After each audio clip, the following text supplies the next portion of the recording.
Bienvenidos al cuarto encuentro de nuestro curso Geopolítica y Energía, una mirada desde la Argentina. Recordarán que en el último encuentro estuvimos trabajando sobre algunos de los aspectos críticos del mercado de hidrocarburos en el mundo, sobre todo lo que tenía que ver con las cuestiones de transporte, suministro, áreas geográficas claves que podían verse sometidas a estrés en virtud de los conflictos muy relevantes, ¿no? Y junto con ello algún mapeo general sobre los llamados hidrocarburos no convencionales, ¿no? Y qué escenarios de conflicto teníamos en el mundo.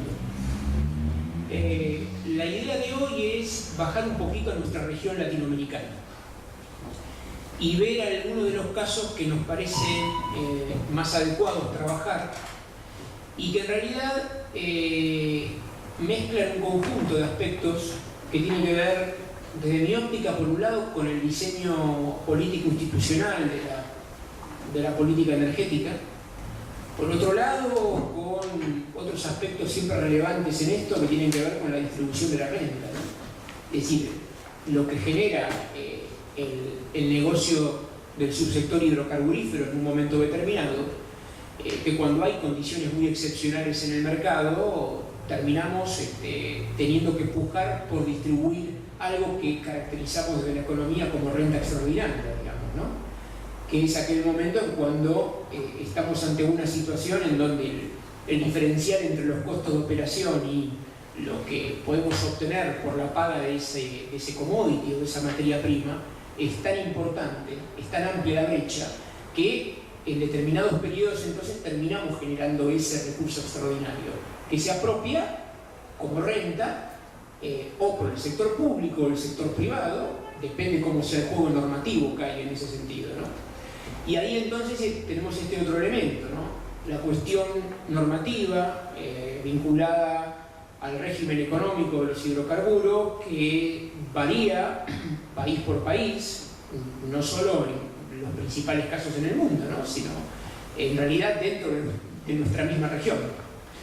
Y también otro elemento importante que tenemos ahí es que los cambios normativos muchas veces no requieren de grandes cambios de legislación, es decir, que cambien paradigmas enteros de concepción del sector, sino que muchas veces, como pasó en los últimos años, en Brasil, en Argentina sobre todo, ¿no?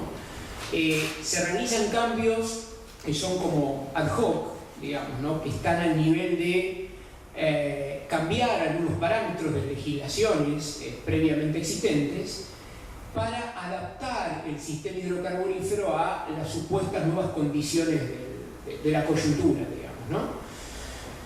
Y eso también tiene una incidencia en que determina ganadores y perdedores nuevamente en materia de distribución de la renta, digamos, ¿no? En cómo se distribuyen los beneficios y los perjuicios de la explotación del sector. Y además también, viendo los casos sobre todo de México, de Brasil, y después tratando de ver algunas cuestiones que me parecen relevantes sobre nuestro caso, el de Vaca Muerta y los hidrocarburos no convencionales, y el caso de la faja petrolífera del Orinoco en Venezuela, lo que podemos ver ahí entonces es que hay un escenario de reglas de juego que se ven sometidos permanentemente a cambios que muchas veces tienen que ver con el propio orden interno, o sea, de la puja política entre actores, entre sectores, lo cual llega al nivel de cambios de gobiernos, y por eso los cambios de gobiernos traen paradigmas diferentes, y en algunos casos esto se reorganiza en términos de un nuevo paradigma que irrumpe en el sector energético. El caso boliviano es un caso muy evidente con Evo Morales, u otros en donde lo que se hace es rediscutir las condiciones de precio, de reparto de la renta, como decíamos antes, ¿no? Sumado a esto, en la caracterización de la región, como todo esto forma parte de la dinámica del juego geopolítico que nosotros vemos permanentemente, hay todo un escenario no generalmente muy visualizado por todos los análisis que tiene que ver con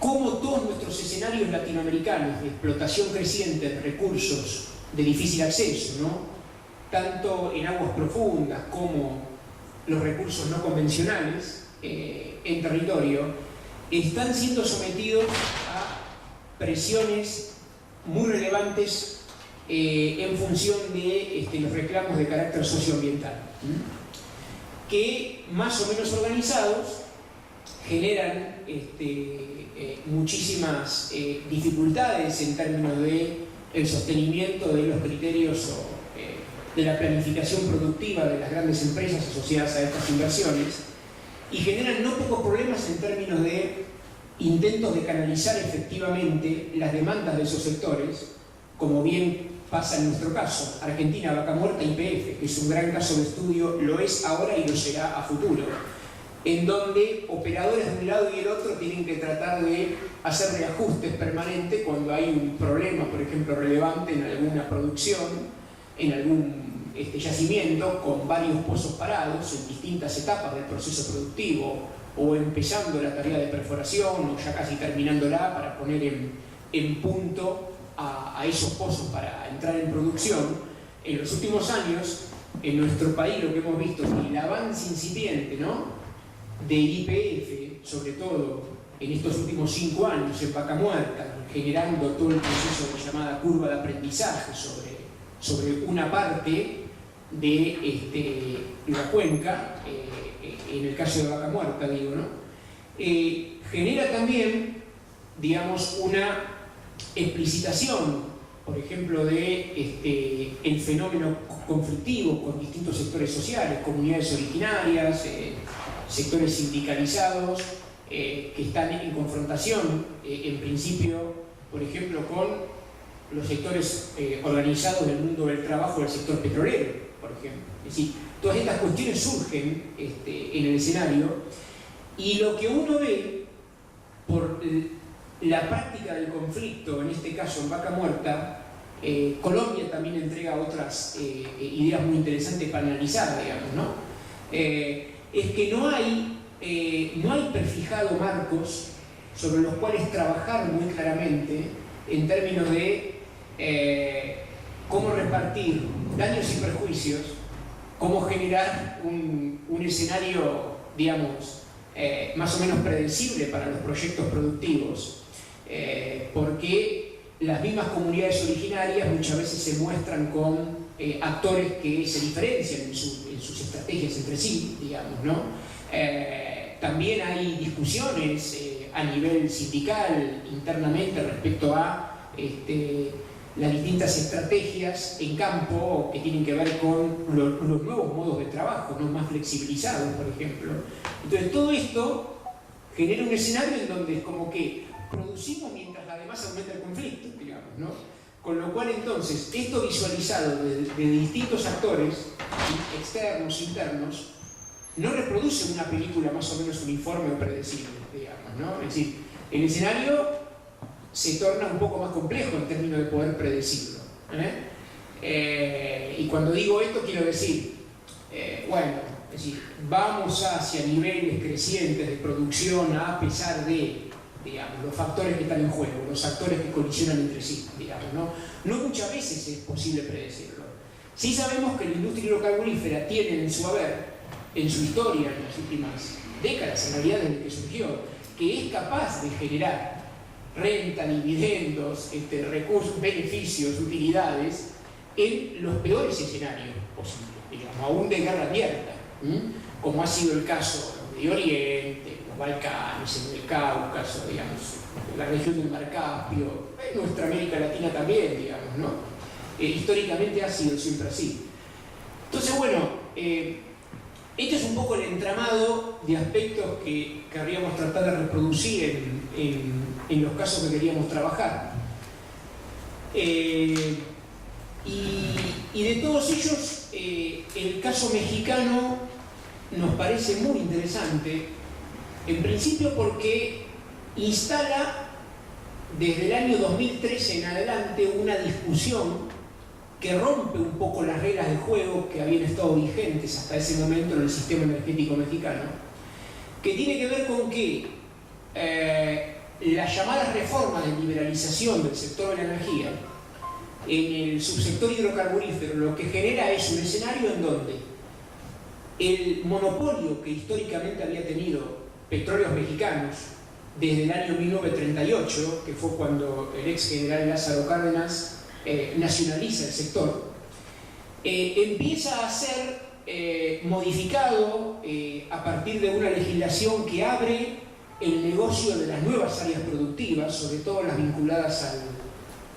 al Golfo de México, en donde hay tanto recursos convencionales como no convencionales, y también importantes proyectos prospectivos en aguas profundas, justamente en esa región del Golfo de México. Y ahí entonces lo primero que ocurre es que Pemex, por esta nueva legislación, pierde el control monopólico de todos los eslabones de la cadena, se abre a jugadores internacionales todo el primer eslabón del upstream vinculado a prospección, desarrollo de campos y posterior explotación en las nuevas áreas con potencial hidrocarburífero en México. Y todo esto se lo va haciendo de una manera también muy compleja, no exenta de conflicto. ¿Por qué? Porque esto que implica de entrada, implica extremar un problema que existe en México hace mucho tiempo, que ya es un problema estructural, que tiene que ver con el control del espacio y la puja por el control del territorio, junto con muchos otros sectores sociales y políticos que ponen en cuestión la posibilidad de el avance como una frontera muy dinámica de la industria no convencional del gas y del petróleo, teniendo en cuenta que se topa con otro sector también muy relevante, en este caso que es el sector minero, que en México tiene un gran potencial de desarrollo, y que ambos conforman un escenario de grave tensión política porque, amén que avanzan en sus áreas productivas, lo que hacen también es avanzar generando control territorial, que en muchos casos estaban destinados a producciones que eran totalmente competitivas con las nuevas que se instalan, ¿no? Es, por ejemplo, el caso aquí en la Argentina, en el Valle de Río Negro, que es el caso más claro con el avance en una de las áreas hacia Río Negro de la producción petrolífera en Vaca Muerta, digamos, ¿no? Es decir, hay otras actividades históricamente dominantes en México vinculadas a la ganadería y la agricultura que son puestas en tensión por esta nueva actividad que surge con jugadores internacionales muy relevantes, y entonces todo eso desencadena hacia abajo conflictos políticos, ambientales, que se vinculan fuertemente a la distribución también de la renta que se va a generar, digamos, ¿no? Entonces, en el caso particular de México, esta apertura al negocio de Pemex implica que lo que se instalan son nuevos modelos de contrato, ¿no? Contratos que suponen llamados como contratos de licencias, que en realidad imponen formas que ya nosotros hemos conocido anteriormente, que son las formas de la concesión, digamos, ¿no? En donde básicamente uno en una licitación sobre una cantidad de áreas que se ponen en juego, digamos, el Estado llama una licitación, se le da el control de determinadas áreas a las empresas que puedan ganar una o conformando consorcios durante una determinada cantidad de tiempo. En México, por ejemplo, lo que imponen estos nuevos contratos y estas nuevas legislaciones que pueden haber en las licitaciones que se han hecho hasta ahora periodos de explotación de hasta 50 años, digamos. Lo cual en términos de reglas de juego para los actores privados supone darle una previsibilidad realmente muy importante, digamos, ¿no? En el caso de la Argentina, en Vaca Muerta, vamos mechando con nuestro caso, el estándar establecido por los nuevos criterios normativos, la última modificación de la ley de hidrocarburos, vigente desde fines del 2014, y la propia legislación neuquina, por ejemplo, como saben, en nuestro país el dominio originario de los recursos los tienen las provincias, digamos, desde la última reforma constitucional en 1994, ¿no? Por ende, entonces, las concesiones, en nuestro caso, en todas las cuencas productivas, las tiene que realizar cada provincia, que es el poder concedente, digamos, ¿no? En el caso de las áreas hidrocarburíferas.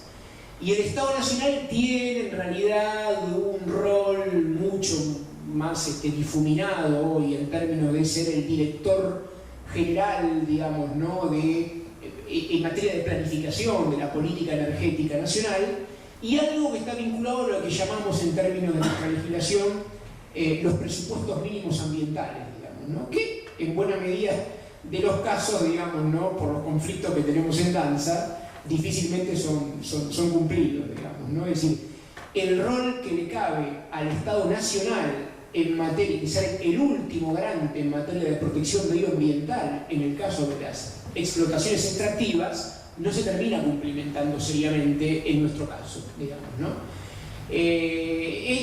Hablamos como México y Argentina, en Brasil pasa lo mismo también, son tres casos que tienen una estructura política federal, digamos, ¿no?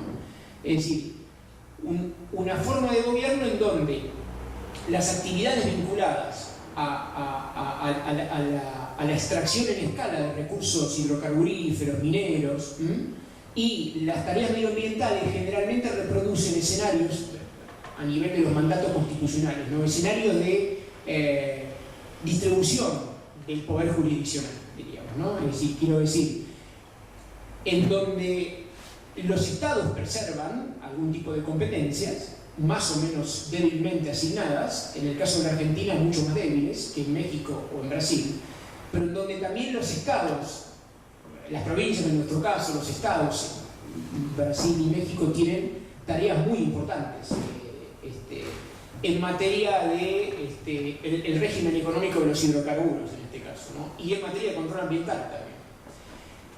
Entonces, le decía que en el caso de la reforma mexicana, lo que teníamos, Pemex perdiendo el rol orientador y monopólico en el sector.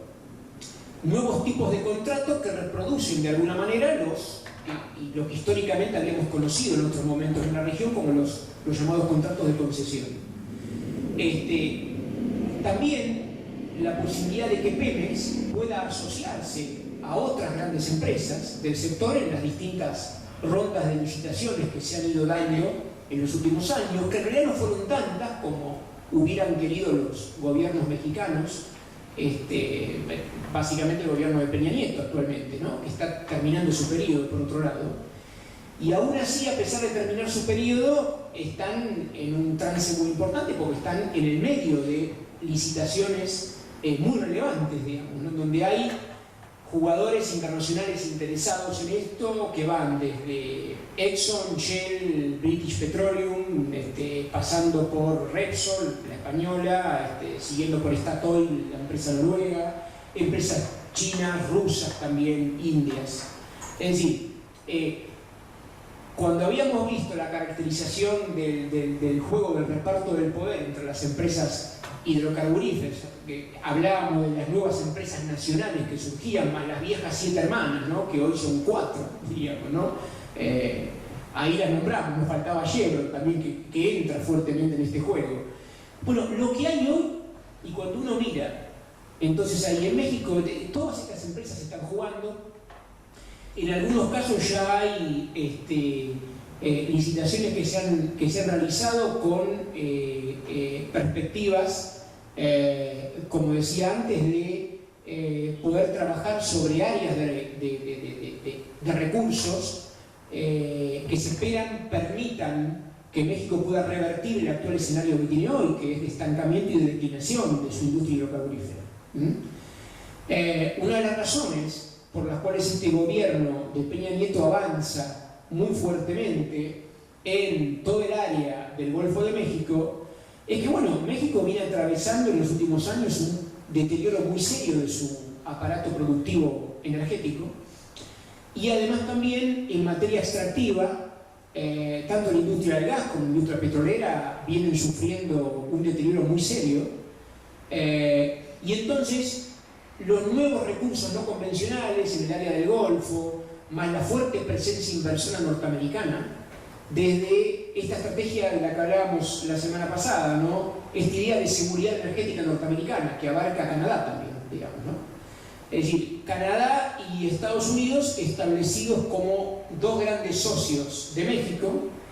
En este caso, de socios bobos tienen muy poco, porque hoy son dos de los grandes proveedores de gas e incluso de petróleo a México, en un sistema muy complejo, que funciona con reciprocidad y con intercambios, pero que mientras el sistema productivo hidrocarburífero canadiense y norteamericano, muy fuertemente vinculado al gas y petróleo no convencional, viene en crecimiento, en el caso de México es un esquema productivo que está en estancamiento.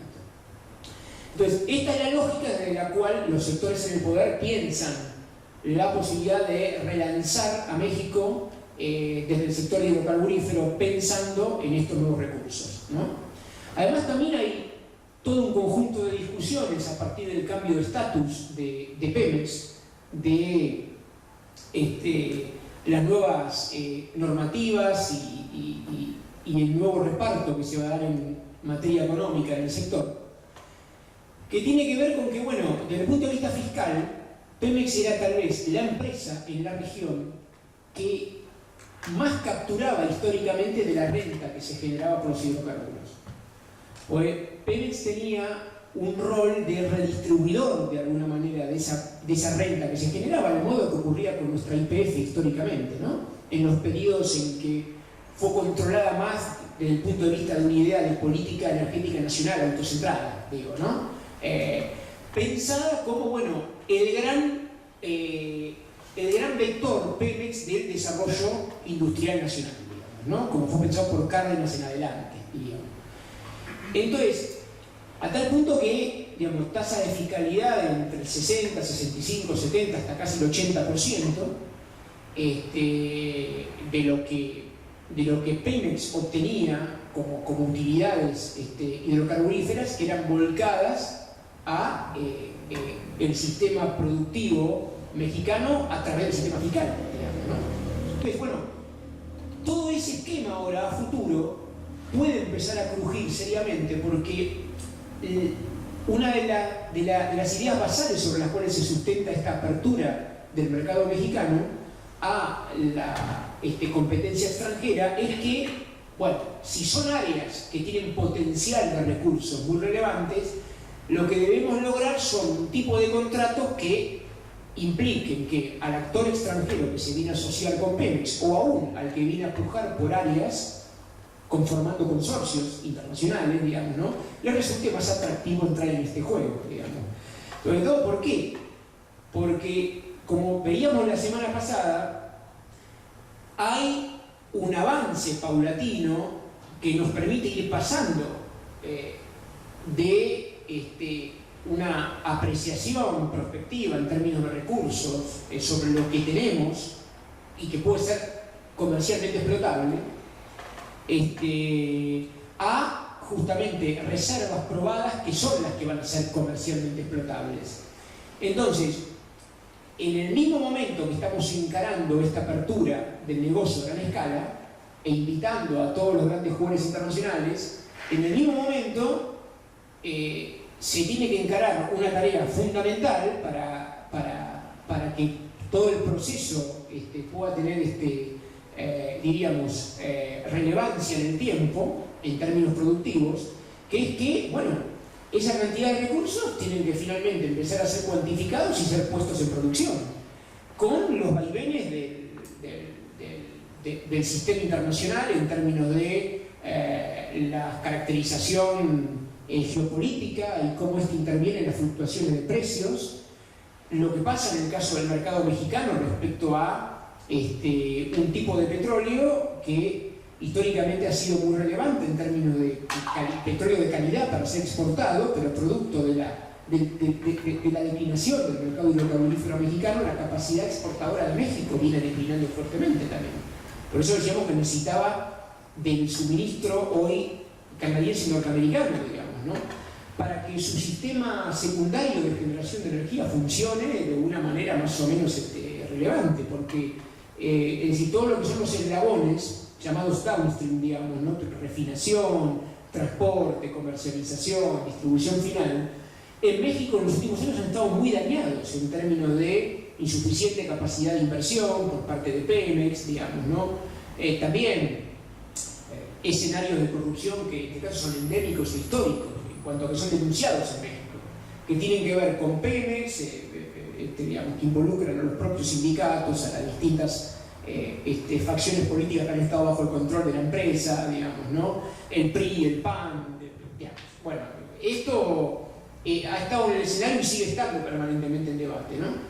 Entonces, lo cierto es que, bueno, en estos nuevos contratos, uno ahí, yo le había dado un texto breve de hace 2 años de un periódico que reproducía una de las cosas que estaban en puja en una de las licitaciones primeras que se hicieron, ¿no?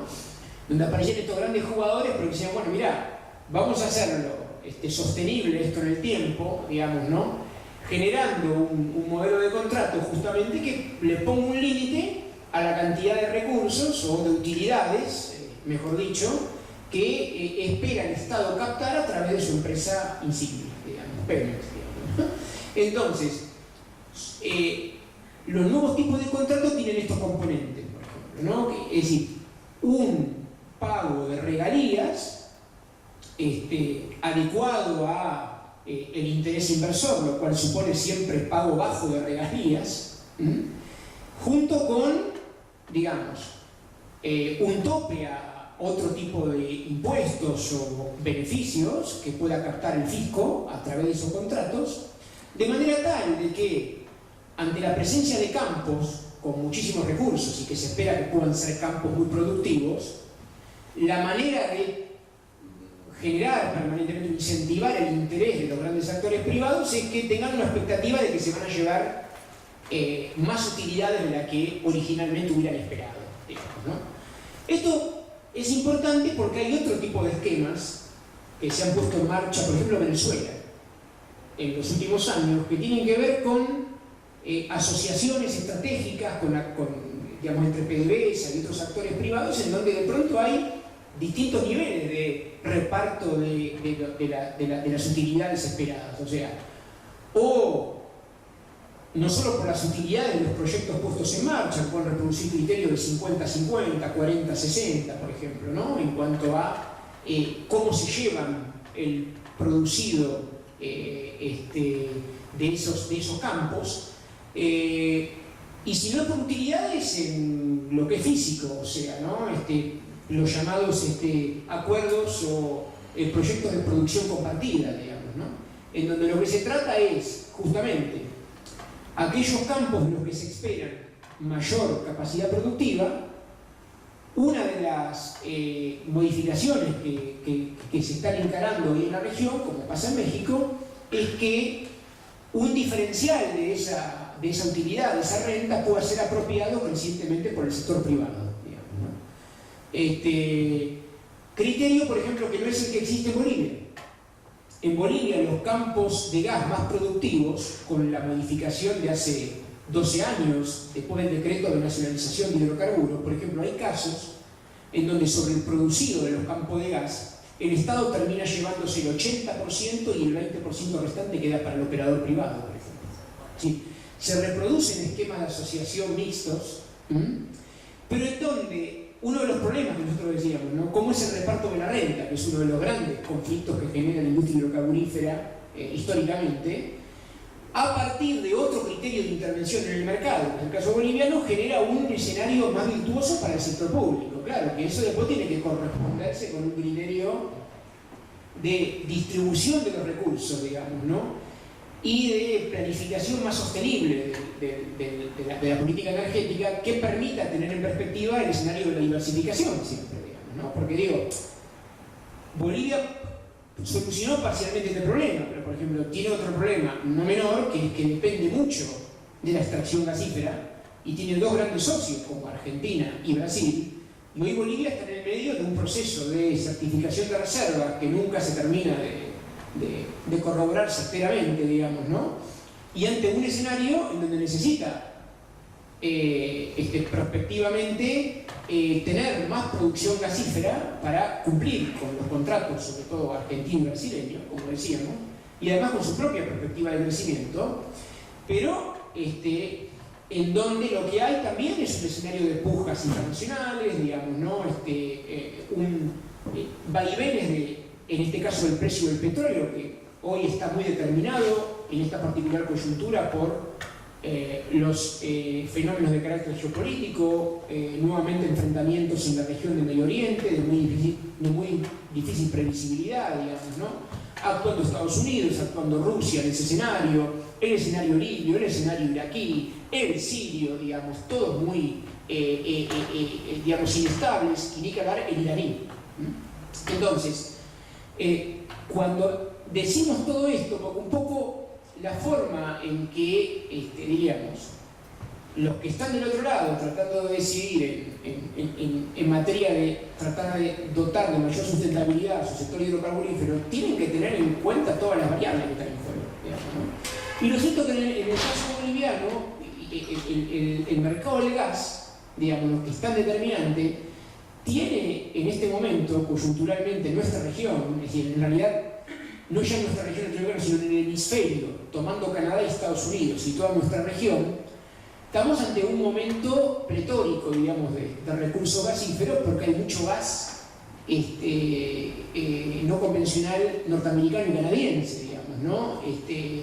En ese sentido, ese gas abundante hoy ha logrado tener un nivel de precios, por lo menos en el gas que se comercializa en nuestra región, que está en torno a los 3.5 dólares por millón de BTU, tomada como unidad de medida, en este caso para el gas, ¿no? Que hace de que, bueno, cuando vemos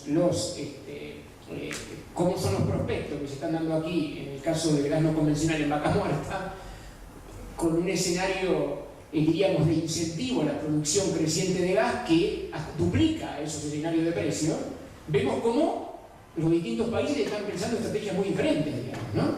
Es decir, nosotros en Argentina estamos pensando en Vaca Muerta, ese escenario que duplica los precios que hoy tenemos en los mercados de la región, pensando en una perspectiva de lograr aumentos crecientes de disponibilidad, digamos, ¿no? Que son los que nos permitan, a partir de ahí, que entonces, ante la abundancia del recurso, el gas baje a un precio tal vez que esté más vinculado a el objetivo de la accesibilidad y que además pueda rearmar todo un negocio de exportación, digamos, ¿no?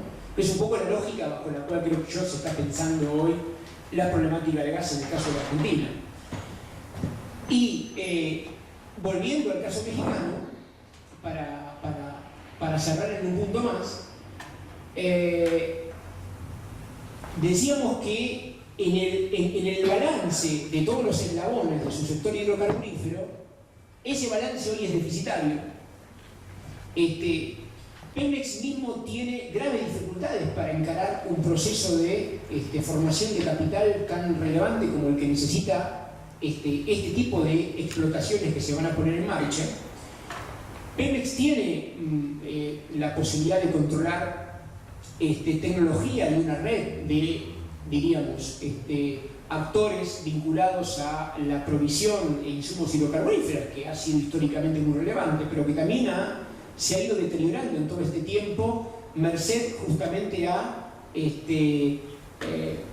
una cantidad de aspectos sobre los que estuvimos hablando, digamos, no solo cambios regulatorios, sino también intenciones de generar, digamos, de ir generando mayores escenarios o más confiables para los sectores privados, lo cual implica que el Estado entonces tiene que dar señales que estén asociadas a seguir captando menor renta, digamos, ¿no? Porque se trata de distribuir más recursos entre los grandes actores del sector, y todo eso va acompañado de un escenario en donde, ¿qué crece en México en los últimos años? Bueno, lo que crece dramáticamente es la violencia política, tanto institucional como parainstitucional, legal como ilegal, los sectores del narcotráfico organizados en muchos sentidos con control real de territorios y en algunos casos lidiando también en áreas que son áreas que están también controladas por grandes empresas mineras e hidrocarburíferas, asociadas o no con el Estado, digamos, ¿no? Pero digo, lo que en última instancia se está viendo, tal vez de manera más dramática en toda la región hoy, en el caso mexicano, es esta esta cuestión de el control por el espacio, digamos, ¿no? Lo que decíamos antes, ¿no? De manera muy dramática, porque en definitiva todos estos proyectos extractivos, mineros y hidrocarburíferos, necesitan de poner en capacidad productiva mayores cantidades de territorio, ¿no?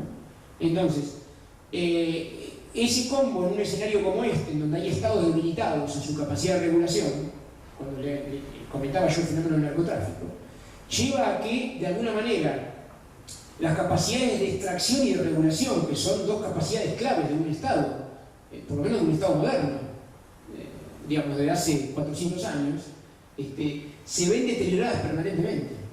Entonces, lo que sí nosotros sabemos que las grandes empresas mineras, las hidrocarburíferas, el escenario nigeriano en África es un gran ejemplo de eso, pueden adaptarse a cualquier tipo de escenario, digamos, ¿no?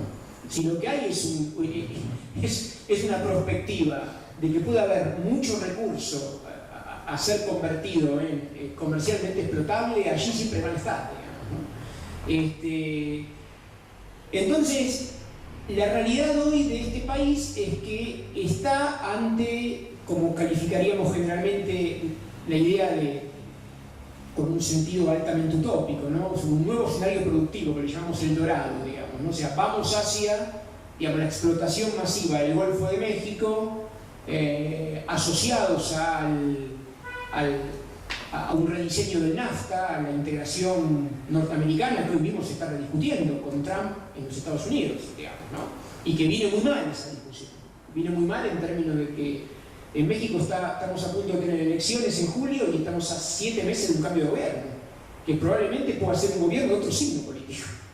Y entonces, un sector que, dicho sea de paso, viene criticando muy fuertemente este proceso de 5 años de apertura en materia energética, que quiere rever contratos, que quiere rever, ¿no? Áreas ya licitadas. Repito, todo esto es lo que se dice en el escenario electoral hoy que está en juego, digamos, ¿no? Pero digo, en cualquier caso, ¿qué decíamos al principio? ¿Cuál es un escenario que hay que tener en cuenta fuertemente? Más allá de dónde hablemos, es que finalmente lo que se ve desde afuera o desde distintos ámbitos es que las reglas de juego son permanentemente rediscutidas. La normativa, las vinculadas a la apropiación de la renta, cómo se va a distribuir, digamos. Entonces ese escenario termina siendo inestable casi estructuralmente.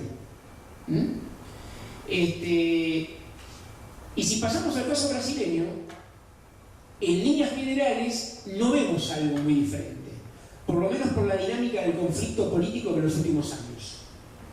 Aunque sí vemos, a diferencia de México, un criterio de análisis ahí que hay que tener en cuenta, que hay que imponer siempre, ¿no? Es que la élite política y económica brasileña, respecto al control y a la explotación creciente de los recursos hidrocarburíferos, ha tenido en las últimas décadas, antes de Lula y del gobierno del Partido de los Trabajadores incluso, y aún ahora después, a pesar del tema, ya con Fernando Henrique Cardoso, a comienzos de los 80, con la última parte del largo gobierno militar en Brasil, lo que se puso en marcha es una política destinada a ir logrando el autoabastecimiento petrolero paulatinamente a través de la empresa insignia que era Petrobras, a la que se la buscaba fortalecer en términos del control público y de la presencia inversora en el mercado brasileño. Y ese fue el proceso que fue ocurriendo en los 80, en los 90, digamos, ¿no? Durante las presidencias de Fernando Henrique Cardoso. En ese momento comienza un escenario hacia fines de los 90 de mayor pujanza de Petrobras y empieza a visualizar ya la próxima expansión de su frontera productiva en su mismo litoral marítimo, que es el que ya estaba visualizado como una potencial área de recursos y que aparece definitivamente allá por el año 2006-2007, ya en pleno gobierno de Lula da Silva, cuando comienzan a realizarse desde Petrobras tareas prospectivas más sistemáticas en una amplia área territorial que va, digamos, desde el norte de Santa Catarina hasta Espíritu Santo y que atraviesa toda la zona de Río de Janeiro y San Pablo, digamos, ¿no? Un gran frente marítimo de miles de kilómetros cuadrados, en donde hay una diversidad de campos que hoy, después de más de 10, 12 años, han sido puestos en explotación, digamos, ¿no?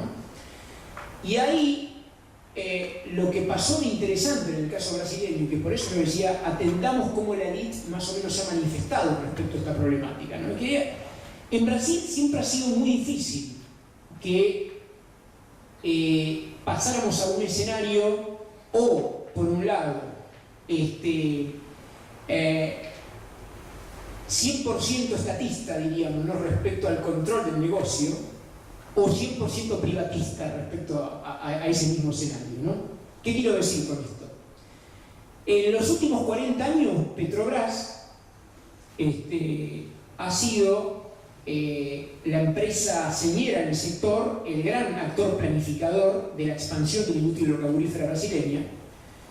Y en el año 97, Fernando Henrique Cardoso realiza una gran apertura del mercado hidrocarburífero, que hace además también que cambie, digamos, el patrón accionario de la empresa con incorporación de inversores privados, nacionales y extranjeros, digamos, ¿no? Desde hace 20 años la Petrobras, más fuertemente controlada por el Estado, que venía de la última dictadura militar, cambia, pero es el Estado el que sigue manteniendo lo que nosotros llamamos la acción de oro, o el control estratégico de la empresa. Eso no ha cambiado en ningún momento en todo este periodo. Pero sí, la idea era introducir una forma de contrato que reproducía el modelo de la concesión, digamos, ¿no? En donde, bueno, también un esquema que le permitiera al inversor privado entrar en el juego ante la perspectiva de la explotación de áreas con muchos recursos, poder tener una perspectiva de llevarse más utilidades y que por ende el negocio pueda ser de alguna manera sostenible en el tiempo, ¿no? El tema es que, bueno, con la aparición de los llamados campos del presal en el frente marítimo brasileño, que es esta área de la que estábamos hablando, desde el 2007, en ese primer gobierno de Lula, y ya llegando al segundo, se pone en marcha una discusión muy amplia que deriva en toda una nueva legislación que ya hacia el 2010 ya era implementada en Brasil, que hace que, bueno, se cree una nueva empresa, la empresa brasileña del Presal, que iba a ser la propietaria, entre comillas, de todos los nuevos recursos por descubrirse en todo el frente marítimo, y la nueva reglamentación jurídica establecía que para cualquier tipo de proyectos que se pusiera en marcha en todo el frente marítimo, Petrobras debía estar asociada en cualquiera de ellos por un porcentaje que nunca podía ser inferior al 30%, digamos, ¿no?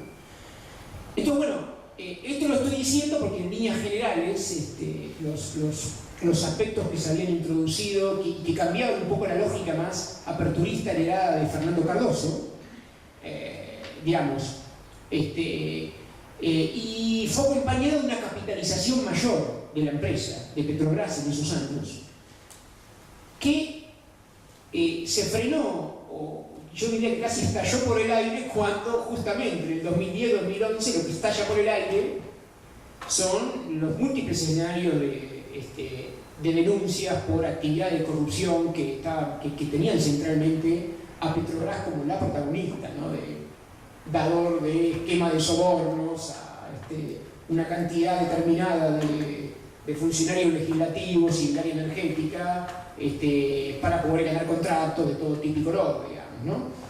Entonces, todo ese proceso es interesante ver también, porque digo, cómo es visto desde afuera y cómo es visto desde adentro, digamos, es decir, desde afuera lo que generó es un escenario que ya había mucha desconfianza, porque lo que básicamente se decía, bueno, Brasil es menos atractivo porque, claro, ¿y por qué? Bueno, en el eterno juego permanentemente de distribución de dividendos, el Estado, a través de Petrobras, vuelve a ganar espacio, digamos. Entonces, bueno, La perspectiva es que los campos que se pongan en producción implicarán de alguna manera que pueda haber un reparto de la renta que termine beneficiando más al sector público, entonces deja de ser apetecible el negocio, digamos, ¿no?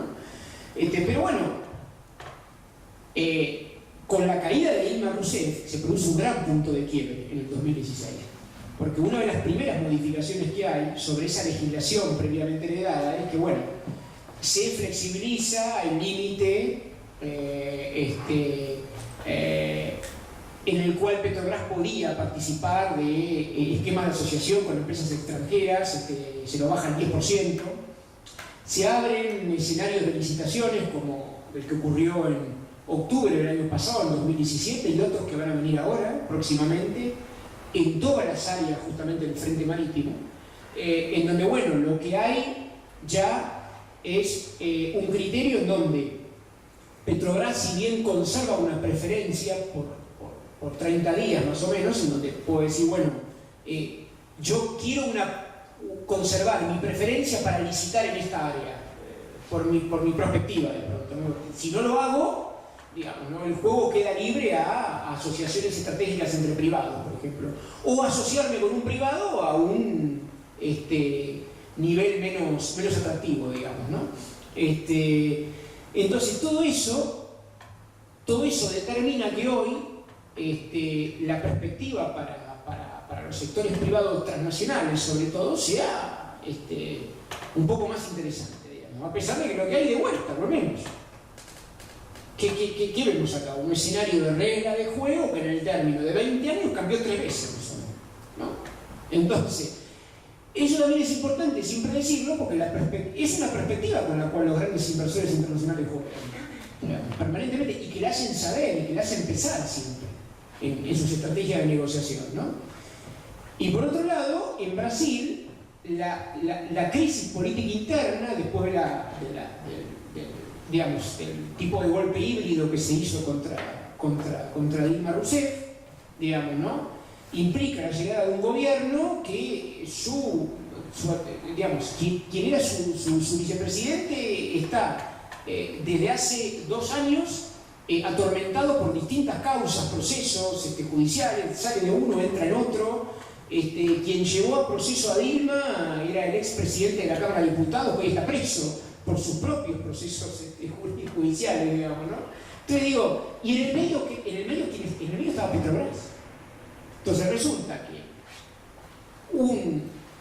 una perspectiva de inversión que se esperaba de aquí al 2020, que era supermillonaria, de más de 150.000 millones de dólares, se terminó transformando en un escenario en donde Petrobras tuvo caída de contratos, parates de muchos proyectos, muchos de ellos vinculados por la baja del precio también, digamos, ¿no?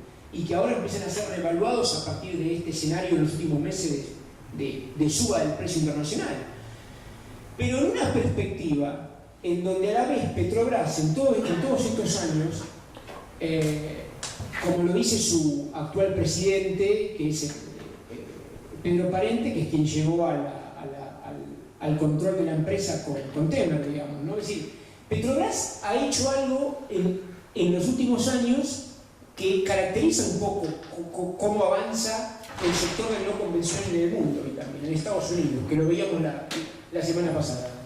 Es decir, lo que hay en este caso es un proceso que se juega permanentemente contra el tiempo, que tiene que ver con la necesidad de reducir permanentemente los costos de explotación de los proyectos, digamos, ¿no? Entonces hoy en este escenario, pensando que buena parte del escenario productivo que hoy se está dando en Brasil con el petróleo de aguas profundas y ultraprofundas, lo que estamos teniendo es que ya hay proyectos en marcha y muy relevantes y muy significativos, y que si ustedes ven las cifras de alguna manera de extracción de los últimos 3 años, hoy ya aproximadamente la mitad de los recursos hidrocarburíferos de petróleo que Brasil extrae tiene que ver con los distintos proyectos que se están encarando en su frente marítimo, digamos, ¿no? Y ese proceso se pudo dar en el término de 10-12 años, no más que eso. con una perspectiva hoy de precios al alza y con una perspectiva que es un cuello de botella importante para Petrobras, que es cómo capitalizar la necesidad de disponer de buques de apoyo, de sondas, de plataformas, que son un conjunto de herramientas, de equipos, de bienes de capital, que implican una inversión astronómica que tiene que ser llevada adelante como un proceso de continuidad para poder generar un escenario de producción a gran escala en una de las zonas más inestables y duras, como es extraer de cuencas offshore petróleo y gas, digamos, ¿no? Entonces, hoy esa es la gran discusión que está en el contexto político, de una gran inestabilidad, con una baja de la calidad representativa del gobierno, producto de esta crisis que se viene arrastrando, con Lula preso, Lula posible candidato o no, va a poder o no ser viable ese escenario, y en el medio, digamos, sí, los sectores que pugnan porque avance la frontera hidrocarburífera en el frente marítimo están ahí jugando sus cartas también, ¿no? Y ahí, digamos, es interesante como siempre ver en los últimos años todo el escenario de proyecciones que se hacen, ¿no? O sea, Brasil, luego de Venezuela, tiene hoy, pero obviamente muy lejos de Venezuela, tiene las reservas probadas de hidrocarburos más importantes de la región, están en torno a los 13.000 millones de barriles aproximadamente, y los recursos del presal, digamos, puestos en producción para los próximos años, implican en una primera fase entre 40 y 50.000 millones de barriles. Esto supondría 4 veces más, hasta 4 veces más las reservas probadas que hoy Brasil tiene. Y también hay perspectivas ya muy de ciencia ficción, que incluso llevan el número, ustedes se van a encontrar con números que van 176.000 millones, 200.000, 250.000 millones, digamos, ¿no? O sea, que prácticamente reproducirían el escenario de Arabia Saudita, digamos, ¿no? O el de la faja petrolífera del Orinoco. Con lo cual, todo eso, ese tipo de perspectiva hoy aparece como un escenario de ciencia ficción ante nuestros ojos, porque lo que hay también es una situación en donde, básicamente hoy, en un contexto muy inestable, este gobierno lo que intenta es zafar del cuello de botella fundamental. El cuello de botella fundamental es cómo generar la capitalización suficiente para los proyectos que quieren poner en producción, digamos. Sabiendo que los que ya están en producción implican que expliquen más o menos casi la mitad de la extracción de crudo brasileño. Finalmente, antes de ir al break, digamos, al corte, íbamos diciendo algunas cosas en el medio sobre Vaca Muerta. Querría dejar algunas cuestiones más en el tintero para que retomemos después, en la segunda parte. Venezuela y la faja petrolífera del Orinoco. Ahí hay un escenario de muy difícil predicción, porque Venezuela en los últimos años, de la mano del chavismo, ha venido avanzando en un proyecto de asociación estratégica con pequeñas pero grandes empresas transnacionales también en la faja del Orinoco, pero proyectos que han requerido en buena medida una fuerte capitalización de PDVSA. PDVSA hoy está en un escenario de deterioro productivo muy profundo. Para que ustedes tengan idea, digamos, hace tan solo 5 o 6 años, sobre una producción que estaba largamente arriba de los 3 millones de barriles, hoy esa producción se ha reducido prácticamente a la mitad.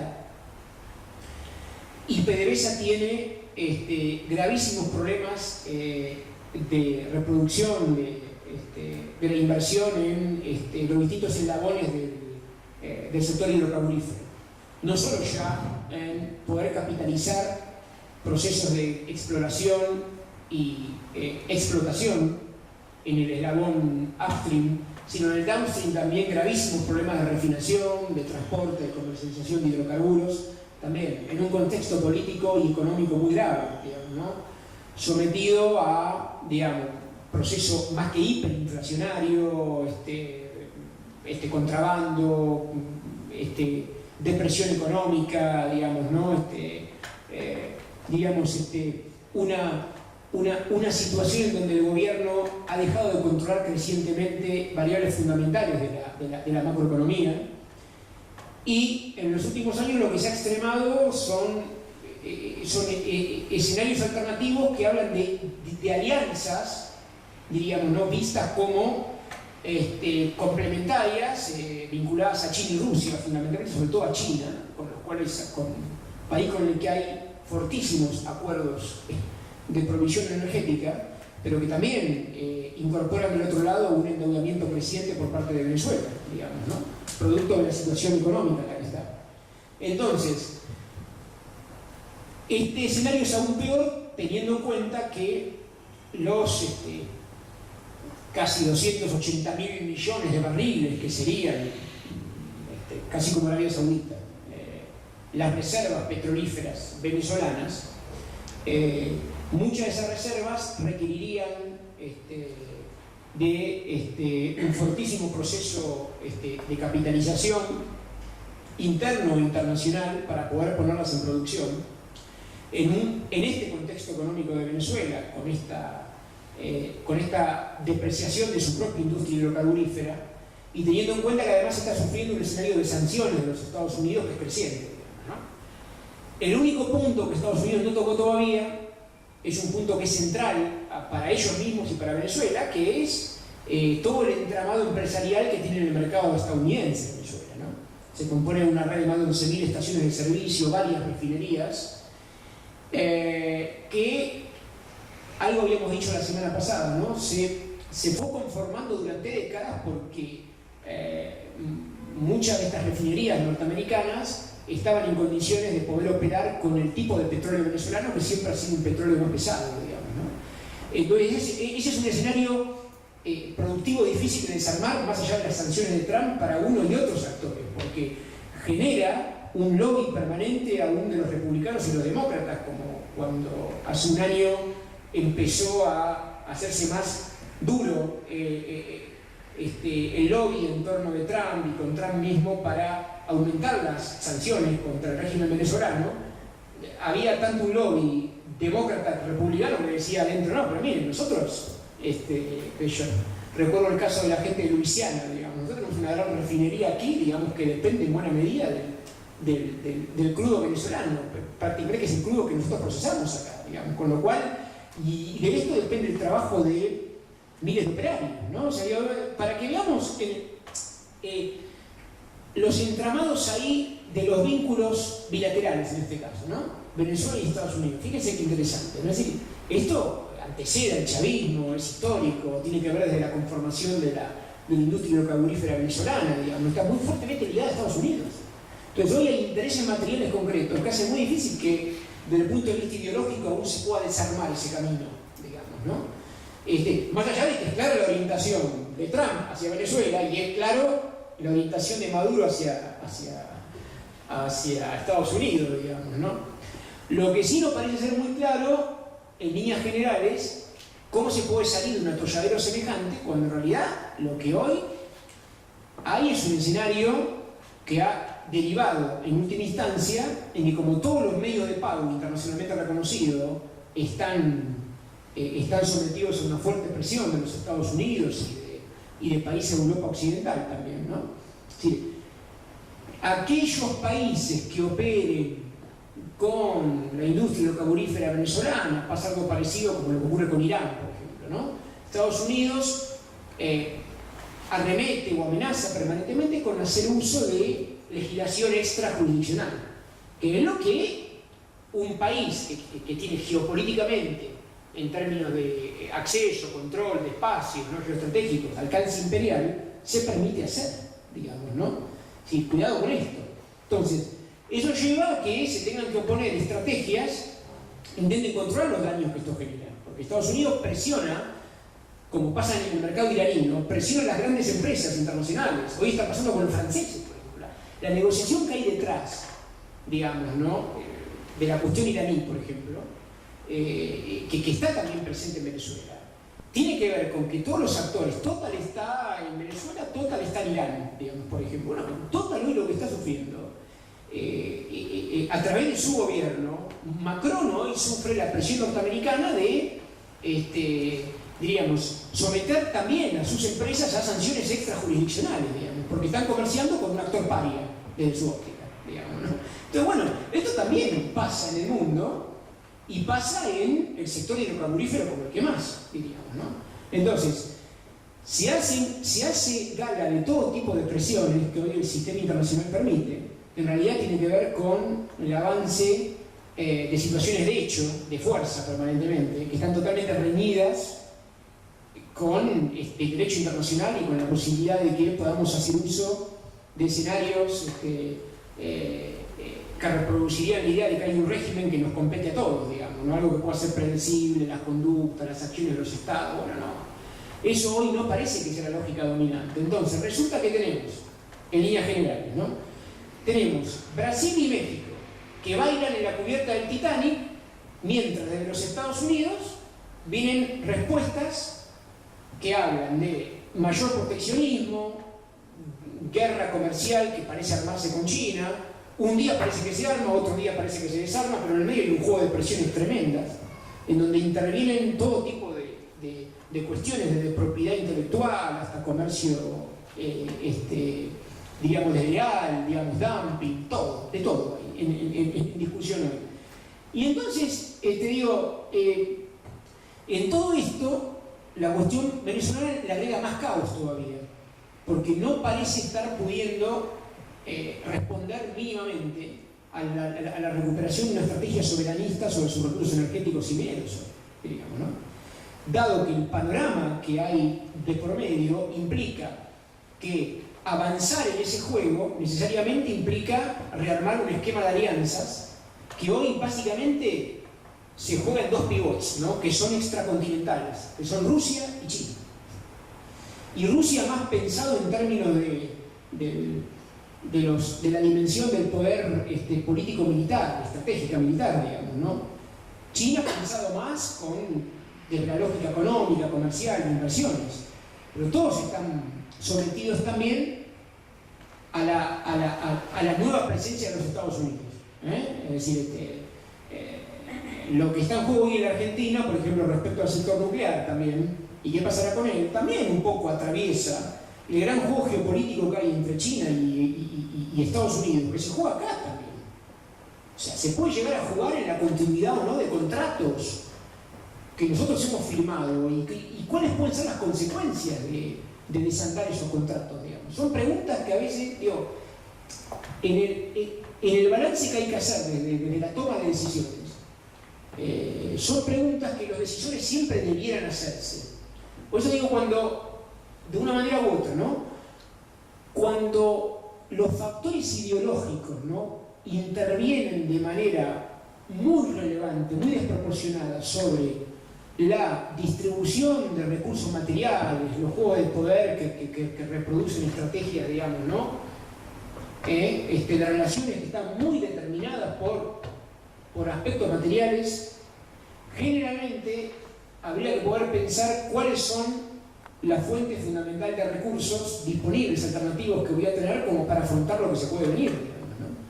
Porque los grandes poderes sí hacen uso de instrumentos internacionales, hasta reconocidos por muchos de los estados, que están en línea con escenarios de sujeción financiera, que son escenarios permanentes. ¿Sí? Uno incumple un contrato que está ligado a una gran inversión en infraestructura, por ejemplo, y generalmente lo que hace es afrontar una serie de consecuencias que tiene que ver con lo que firmó. Y lo que firmó está fuertemente vinculado a haber perdido soberanía económica. Entonces se sujeta a cortes extrajurisdiccionales o se sujeta a modos de arreglo de conflictos que introducen una soberanía externa dentro de nuestro espacio soberano. Entonces todo eso está en juego también. Todo eso hay que verlo, diríamos, ¿no?